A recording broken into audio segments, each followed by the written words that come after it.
பிச்சு எடுத்தோம்ல கேப் எடுத்தோம்ல அதுலேருந்து இருக்கிறதெல்லாம் கொஞ்சம் பிச்சு எடுத்துடணும். இந்த பண்ணு வேஸ்ட் ஆகாது, நம்ம மறுபடியும் அதை யூஸ் பண்ணுவோம். இப்படி எடுத்துகிட்டு இதை அப்படி மூடி வச்சுருங்க. இதே போல் எல்லா பண்ணையும் 4 பண்ணையும் பண்ணணும். பண்ணிவிட்டு நான் காமிக்கிறேன். இது 4வது பண்ணு முடிஞ்சது. இது ஃபுல்லாக இதுக்குள்ளே இருக்கிறதெல்லாம் ஏன்னா நம்ம ஃபில் பண்ண போகிறோம். இதனால் இதுக்குள்ளே கொஞ்சம் காலியாக இருக்கணும். முடிஞ்ச அளவு அந்த பண்ணை பிச்சு எடுத்துருங்க.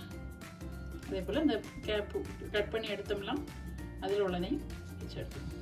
ரொம்ப ஈஸி செய்யுது. பிள்ளைகளுக்கு பசிக்கு சாயங்காலம் போல் பண்ணி கொடுக்கலாம். நல்லா பண்ணி பாருங்க இன்ஷா அல்லாஹ். சரி, 4ஐயும் பண்ணிட்டேன். நீ இதுக்குள்ளே வைக்கிறதுக்கு ஒரு ஃபில்லிங் ரெடி பண்ணணும். அதை பார்த்துருவோம். இப்போ ஒரு ஃப்ரை பேன் அடுப்பில் வச்சு 1 டேபிள் ஸ்பூன் நெய் ஊற்றிக்கிடுவோம். இதில் கேஷ்யூ நட் வந்து 1 டேபிள் ஸ்பூன் இருக்கும். இது வந்து உடச்சி வச்சுருக்கேன். 2 உடச்சி வச்சுருக்கேன். அதனால நிறைய மாதிரி தெரியுது. ஃப்ரை பண்ணிக்கிறோம். இது நல்ல டேஸ்ட்டாக இருக்கும்.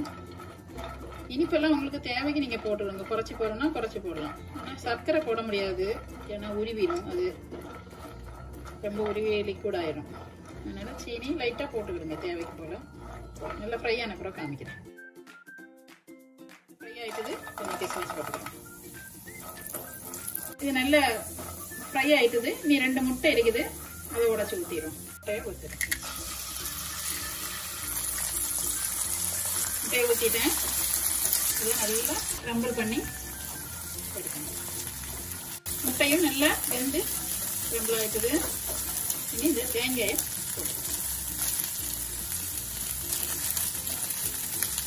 கொஞ்சம் ஃப்ரை ஆகணும்.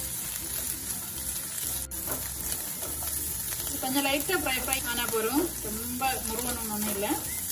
இனி அடுத்தது நம்ம வந்து கொஞ்சம் பன்னு உள்ளேருந்து பிச்சு வச்சுருந்தோம்ல, அந்த பன்னு இதில் போடும். அதையும் வேஸ்ட் பண்ண வேண்டாம். இதில் போட்டுருவோம். இது 2 டேபிள் ஸ்பூனு சீனி எடுத்து வச்சுருந்தோம்ல, அதை போட்டுருவோம். இந்த சீனி கொஞ்சம் உருவணும்.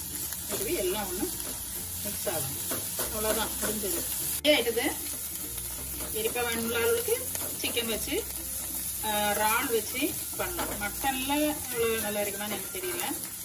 சிக்கன்லேயும் பண்ணியிருக்கேன், இறால்லையும் பண்ணியிருக்கேன். இதே மெத்தட் தான். ஃபில்லிங்கை வந்து மாத்திரம் மசாலா போட்டு நம்ம பண்ணுவோங்களா, இது வந்து ஃபில்லிங் பண்ணது அந்த மாதிரி ஃபில்லிங் பண்ணிக்கிட்டா போதும். சொல்ல முடிஞ்சது. இறக்கணும். இப்போ ஹோல்ட் பண்ணி வச்சுருந்தோம்ல இந்த பன்னு, அதை இப்படி எடுத்துட்டு இதுக்குள்ள ஒன்றும் வேண்டாம், இப்படி ஃபுல்லாக நிறைக்கணும். ஃபுல்லாக நிறைச்சிட்டு முடிஞ்ச அளவு வைங்க. நல்லா ஃபில் பண்ணி வைங்க. நிறைய போதும். வச்சுட்டு இதை வச்சு க்ளோஸ் பண்ணிடுங்க. க்ளோஸ் பண்ணி இப்படி வச்சிடலாம். இது ஒன்று கூட வச்சு காமிக்கிறேன். இப்படி நல்லா ஃபில் பண்ணிடுங்க.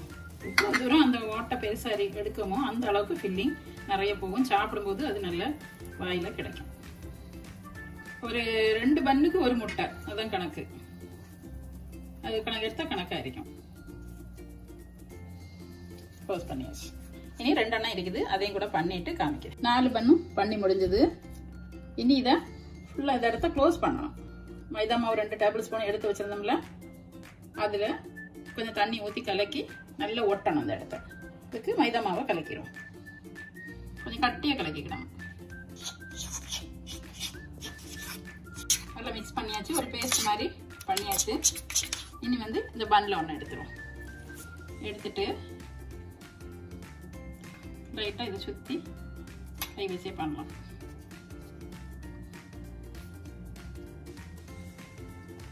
ஒட்டி பிடிக்கணும்ல, அதுக்காக பண்ணி லைட்டாக தேய்ச்சிட்டு அப்புறம் இதை வச்சு நல்லா க்ளோஸ் பண்ணி ஃபுல்லாக மாவு தேய்ச்சி ஒட்டி இந்த கேப் எல்லாம் அடைக்கணும். அவ்வளோதான். ஒன்று கூட காமிக்கிறேன். ஃபஸ்ட்டு ஓப்பனை எடுத்துட்டு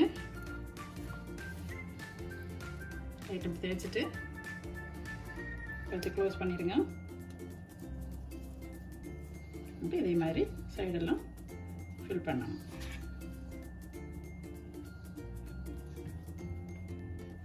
ஒரு டேபிள் ஸ்பூன் மாவு எடுத்தால் கரெக்டாக இருக்கும். 4 பன்னுக்கு கரெக்டாக இருக்கும். அந்த பன் வந்து நல்லா கரெக்டாக கட் பண்ணணும். இது லேசாக கேப் இருந்தால் கூட நம்ம நீ ஃப்ரை லைட்டாக வந்து முறிச்சு எடுக்க போகிறோம். நல்லா க்ளோஸ் ஆகிடும். ரெண்டையும் கூட இருக்கு, நான் பண்ணிட்டு காமிக்கிறேன். 4ஐயும் பண்ணிட்டேன், ரெடியாக இருக்குது. இன்னும் இது நம்ம சுட்டு எடுக்கணும். லைட்டாக நெய் ஊற்றி ஒரு டேபிள் ஸ்பூன் நெய் ஊற்றினா போதும். நல்லெண்ணத்தையும் சுட்டு எடுத்துடலாம். 1 டேபிள் ஸ்பூன் நெய் ஊற்றுறேன். மொத்தத்தில் 2 டேபிள் ஸ்பூன் நெய் தான். நெய் இல்லைன்னா கூட எண்ணெயில் கூட செய்துக்கலாம். ஃப்ளேவர் கொஞ்சம் குறையும், மற்றபடி நல்லா தான் இருக்கும். இப்படி கமுத்தி வச்சிருக்கேன். எடுத்ததையும் வச்சிருக்கேன். 4 பண்ணையுமே வச்சிடலாம். 4 பண்ணையும் வச்சுட்டேன். இது நல்லா இனி ஒரு பக்கம் ஃபுல்லாக ஃப்ரை ஆகணும். திருப்பி போட்டு நல்லா பொறியாக ஆக்கி எடுக்கணும். கடிச்சு திரும்ப நல்லா கிறிஸ்பியாக உள்ள சாஃப்டாக உள்ள ஃபில்லிங் எல்லாம் செஞ்சால் நல்லா இருக்கும். ஒரு பக்கம் ஃப்ரை ஆனதுக்கப்புறம் காணிக்கிறேன். ஒரு பக்கம் ஃப்ரை ஆயிட்டது. இனிமே நம்ம திருப்பி போட்டுடலாம். 2 பக்கம் நல்லா ஃப்ரை ஆகணும். கொஞ்சம் ஃப்ரை ஆகட்டும். கொஞ்சம் அமுக்கி கொடுங்கன்னா அதுபோல் செய்யும்போது ஃப்ரெஷ் பன்னில் செய்யுங்க. பழைய பன்னுனா பொடிச்சு போயிடும், ஒழுங்காக வராது. ஃப்ரெஷ்ஷாக வாங்கினா அன்னைக்குள்ள பன்.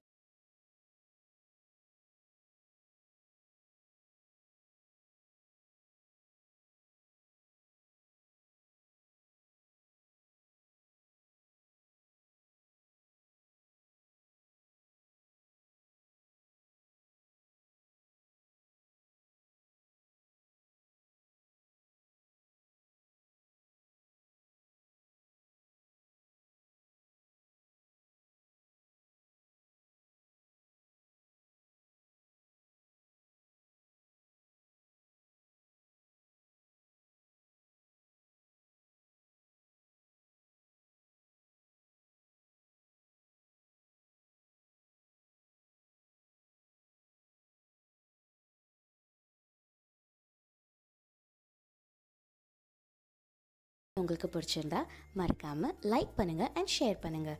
இதே மாதிரி டேஸ்டியான ரெசிபீஸ்க்கு ஆலிமா கிச்சனுக்கு சப்ஸ்கிரைப் பண்ணுங்கள். அப்படியே பக்கத்தில் இருக்கிற பெல் ஐக்கனை ப்ரெஸ் பண்ணி ஆல் ஆப்ஷனை செலக்ட் பண்ணுங்கள். அப்போ தான் நாங்கள் போடுற எல்லா வீடியோஸ்க்கும் உங்களுக்கு நோட்டிஃபிகேஷன் வரும். தேங்க்யூ ஸோ மச் ஃபார் வாட்சிங்.